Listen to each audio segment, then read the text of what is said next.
So apparently I've branched out. I no longer just do powder coating and ceramic coating. I also do 3-piece wheel repair. It was news to me when these showed up, but I'm not going to turn away money. So we have some, these are BMW Style 5s that someone converted to a 3-piece. And yeah, they're like a pretty cool like brushed finish. If you look, it's just clear over brushed. It looks pretty sweet. There's some defects in the clearing stuff, and he wants all that taken care of, which isn't a big deal. There's a nice step-up lip here. But why they're here, he's considering a color change, which is kind of why I brought him in. And then, yeah, you know, whatever. But as you can see, they're breaking hardware. Like, mostly just these hidden hardware that are somehow... I haven't taken the wheel apart yet, so I don't know how exactly they work, but I'm guessing it's either a stud coming off of the face, or maybe there's a piece of hardware in there somewhere that holds like the lip and barrel together and the face comes out separate. I'm not really sure. But yeah, I'm going to split this thing apart and we'll see what they look like. All right, I got to refilm this clip. I was filming in portrait like some kind of Neanderthal. But anyway, I was halfway through the wheel basically, and I hear a loud like ting, like you hit a frying pan with something, or like the impact gun fell onto the lip. But it was laying down and there was no mark or anything, so that was kind of impossible. But basically what that metallic tinging was one of the bolts fucking snapping off. And if you look at it, that's not a clean break. And this also isn't, this isn't one of the hidden hardware. This is one of the actual hardware. And, you know, I'm about halfway through and looking at the wheel, at the bolts. The first one wasn't tight at all. The next one wasn't very tight. And then after that, they put up a little bit of a fight for the impact gun. But I'm going to keep on trucking. I just thought that was weird, and I wish I had the camera going.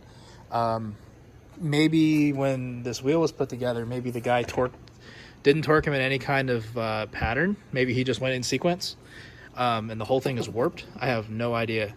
But they're all breaking hardware. Like all 4 wheels are breaking hardware, so I don't think it's exclusive to one of these, but we'll see. All right, so my theory was correct. The hidden hardware basically is just holding the lip and barrel together. So let me lay this thing down. We'll see if they're centered. So I totally forgot to film the process of these, but this is prismatic cosmic gray with Columbia coatings.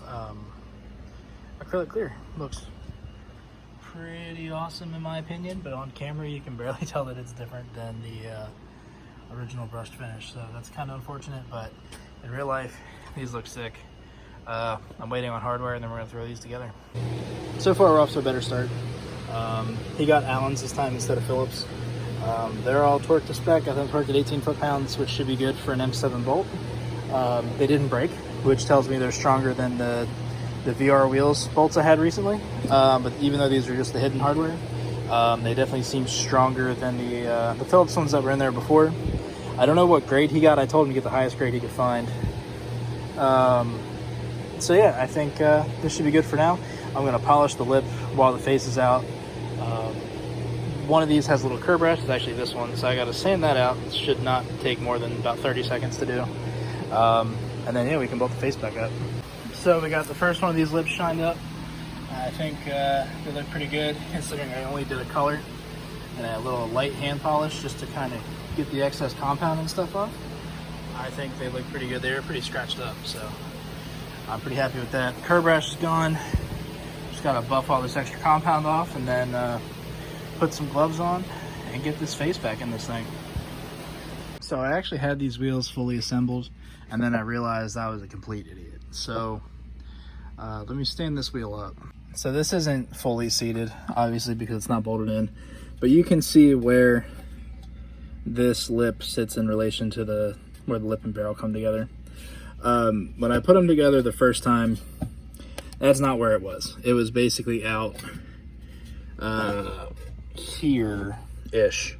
You could see the seam for the lip and barrel. I don't know how I didn't notice that before, but at that point I realized the weight of the car wasn't sitting on this lip on the face. That's actually supposed to hold the weight of the car. It was actually just sitting on this outer lip, which would explain why when the faces, when I took them out, had like rub marks on them where they were moving back and forth, and you know, it was breaking some of the bolts but not all the bolts. I think it actually makes perfect sense now. That's a hidden hardware I didn't tighten down. But anyway, it makes complete sense to me now why it was doing that, because let me pop this out, put the camera down. I basically had the machine shop take off basically this gap. You can see where it's kind of corroded. That was the original metal. He cut this distance here. So I basically doubled the amount of register, I think is what that's called, or the spigot. I doubled that on the wheel. So now it should actually be converted to a 3-piece wheel. I think early on I was like, I think you have to do some kind of machining. I realized that's the machining you have to do. I thought people took material off this edge, but it's actually this edge. So now, once this is torqued together, it should actually fit together correctly, and I can get these wheels out of my hair. This video is probably only like 5 minutes long, but I've had these wheels for like 4 or 5 months. So it's been a combination of me being busy, needing machine work, not having hardware on time, not having the right hardware.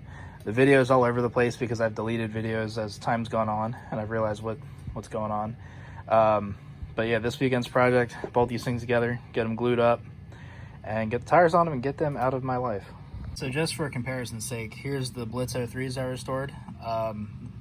You can see where that lip sits in relation to the lip and barrel here. So now those style 42s should be correct.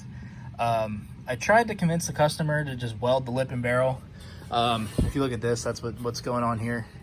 He wasn't into it. I can't really, I mean, what am I gonna do? So that's, it is what it is. Hopefully now that it's machined correctly, we have good, known high quality hardware. We can get them bolted together and they'll look as sick as these Blitz. And here's an oddball wheel, but again, for comparison's sake, this is an Epsilon Southern Way. You can see the lip of the face and lip in the barrel are basically flush. That way, when the weight of the car is pushing down on it, it's loading up the whole face instead of just the edge. So, stupid mistake. I'll put my picture in that I took just for reference so you guys can see how bad it was, but it is what it is. It's only, you know, retightening bolts to actually make it right.